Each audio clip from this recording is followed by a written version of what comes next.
So it is officially do or die season for Trevor Lawrence. Officially, no more excuses for this guy to have his first good year in the NFL. In previous years, there have been certain narratives of Trevor Lawrence not having enough wide receivers, tight ends, even though he had Brian Thomas Jr. a year ago. But yeah, man, for the 2025 season, he will have Brian Thomas Jr. and Travis Hunter. That's a pretty good wide receiver duo right there. I know Travis Hunter hasn't played a down in the NFL just yet, but I just feel like it's inevitable for him to be a great wide receiver. Honestly, he reminds me a lot of OBJ, prime OBJ, of just how athletic he looks out there. Will he be a great two-way player? That's a whole other conversation, and we'll have to see how that goes. Apparently, the Jags GM told the media that they're planning to start him at wide receiver first, and then they plan on easing him in as a cornerback. And I think that's definitely the smart thing to do. But yeah, the Jags paid Trevor Lawrence that ridiculous contract a year ago, and they're essentially stuck with him. There was some kind of light rumors of him potentially getting traded earlier this offseason. I'm not too sure how much truth were in those rumors, but you kind of have to think that there's some truth there, maybe some buyer's remorse. So I feel like if Trevor Lawrence gets hurt in 2025, or he just has another awful year, I feel like the Trevor Lawrence trade rumors for the 2026 offseason will definitely be very, very real. Yeah, man, you let me know what you think about Travis Hunter going to the Jacksonville Jaguars. Definitely the highlight of the first round, no question about it. Are you a fan of this move? Are you not? Let me know in the comments below. I definitely like this move a lot more than Genty going to Jacksonville. I just feel like Travis Hunter is going to be a lot more useful for that team compared to Genty. And plus, I still think Travis Etienne is a good running back. I know he kind of had a okay season a year ago, but prior to that, he had a pretty good year. So I still believe in him, but regardless, just a lot of pressure for that Jags team. Liam Cohen, first-year head coach, first-year GM as well. And then you have Trevor Lawrence there. So a lot of pressure right off the rip. Will he get it done? Will Trevor Lawrence look good? I don't have the answers for you right now. But regardless, we will find out in due time. Now, as far as the trade itself, pretty insane in my opinion. I just feel like the Jags gave up way too much to move up 3 positions.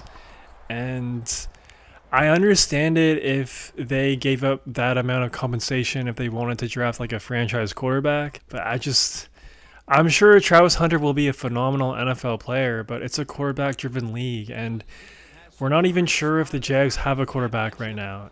In my opinion, they don't. I'm not a big Trevor Lawrence guy at all. I don't believe in him at all. I think he's been an absolute bust so far, and the fact that he got paid is absolutely ridiculous. So, trade itself is awful, and a huge, huge win for the Browns. And man, oh man, that first-round draft pick next year, that could be easily a top 10, maybe even a top 5 pick again. Like, if Trevor Lawrence gets hurt, like, who's going to step in and throw Travis Hunter and Brian Thomas the ball? Mac Jones again? You really think they're going to come away with a good overall win-loss record with Mac Jones? So, huge win for the Browns, and I'm recording this right before the second round, so I don't know if they're going to draft Shador tonight or not, but in all likelihood, they'll probably be in a great position to draft a quarterback in the 2026 offseason. So if you're a Browns fan, you got to be pretty happy right now. And I just want to touch on how the Giants also were really interested in acquiring the number 1 overall draft pick from the Titans. Man, honestly, if I were the Titans, I don't know why they didn't just accept that deal. There was a rumor going around that the Giants offered 2 future first-round draft picks, a second for this year's draft, and obviously in the 3rd overall draft pick. So I would have taken that. I don't know if Cam Ward's going to be good, but I just know that future QB draft classes for the next couple of years are going to be a lot better than the one that we currently have right now. So you got to play for your future sometimes. I feel like they might regret it. And to really bank on the New York Giants being a bad team for the next few years is a pretty safe bet.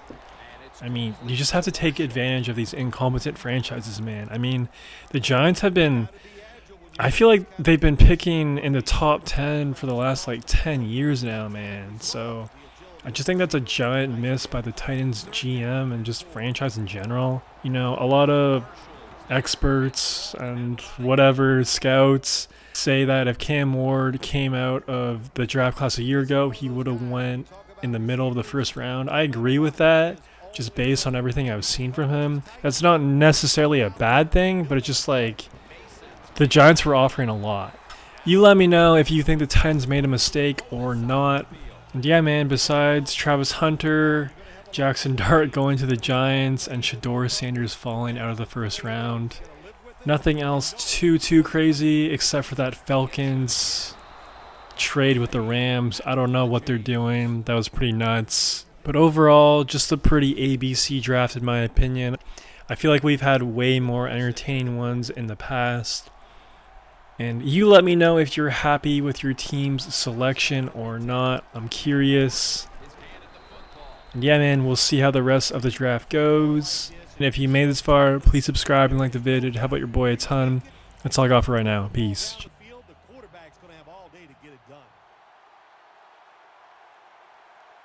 Second down, 4 to go. Morris looking for a lane. And at the 25, he'll be brought down. Morris is a very smart runner. He knows situations in the game.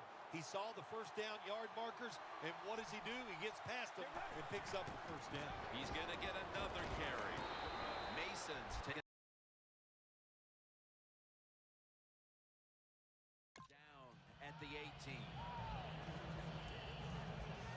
It's now second down. The Buccaneers defense brings in an extra member of the secondary. They'll go nickel. Gives it to him again. Williams is there that time for the tackle. Good job that time by the offense. They pick up a first down inside the 20-yard line. Now we'll see if they can punch it in and get 7 points. Now first and 10. Another running play. Mason's marked down after a gain of 4. Mason's tried to be patient, but there is nowhere to run that time, and he only gets a short gain.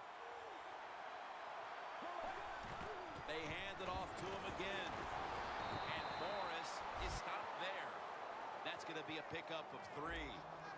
Morris is a dangerous runner when you give him room to run, but there is no room this time. What a job by the defense. They bottle him up for a short gain. They'll hike it to him out of the shotgun. Makes the catch. Touchdown.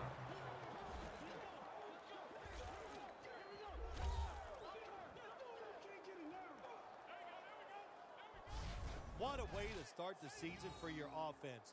To take the opening.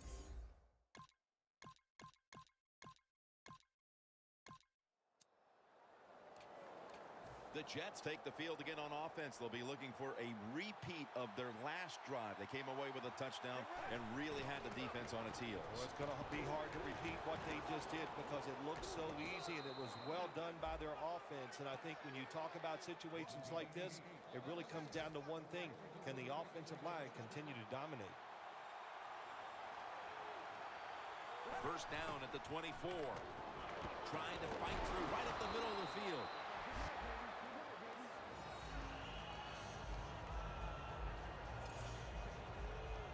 The 34, 66 yards from pay dirt. The Buccaneers defense now is going to go nickel, and Morris is going to secure the handoff. Gets about 9 on the play. The Jets offense is still out there as we get the second quarter underway. Mason lined up in the backfield, and the second quarter is underway with this snap.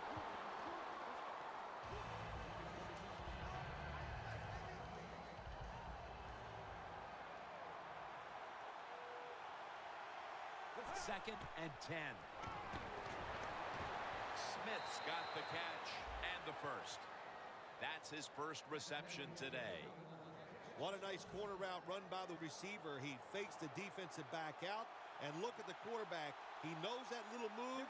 When he stuck it, he led him out to the corner. Nice throw, nice catch. He's averaging about 4 yards a carry. Mason's never able to build up that power that he has as a running back when there's nowhere to go. Hey, there's nowhere to go. That's a short game. The Buccaneers with a nickel look here on defense. 2nd down and 7. Jason Morrow makes the catch. Williams in on the tackle.